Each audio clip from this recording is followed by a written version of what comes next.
Nakasaway na ba ka na chicken Gordon Blue? Dali ra kayo. Una na, duktukon ra nimo ang chicken breast. Basig unsa, pwede nimo gamitin ng kundukdok, rolling pin, basig unsa basta something bugat or gahi siya. Or mo gamit man ganig ka ginani, cling wrap or basig unsa nga plastic, pwede na siya. So dapat may nanay siya ka flat. So usa nato siya i-roll ato sa siyang timplahan og paprika, salt, garlic powder og black pepper powder. So ato lang siyang i-mix. Ana, pagka manibalihon nimo, ana.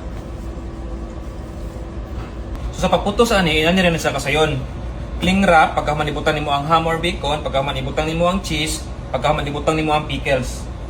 Pagka human sa pagsara ni ana ra na siya. Igana nimo, anaon mo skilid. Ilak nimo para dili siya mo gawas ang cheese. Igluto nimo. Ano siyang naon? Ano mo? Aman. Ano siyang naon? Iyok ko na nimo. Tamanin mo na siyang iyan na ang iyang kuhan.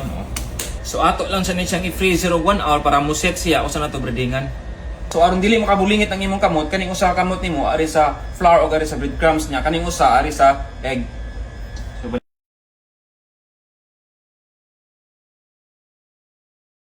Mao na ni siya. Ug prituhon na ganyan mo siya, ayaw siya i-deep fry para dili siya mubuka. Manginalin lang daghan na yung mantika bitaw. Nya dapat iyang kayo sakto ra medium heat lang ka kay ngano para dili siya mahilaw ang ilalom.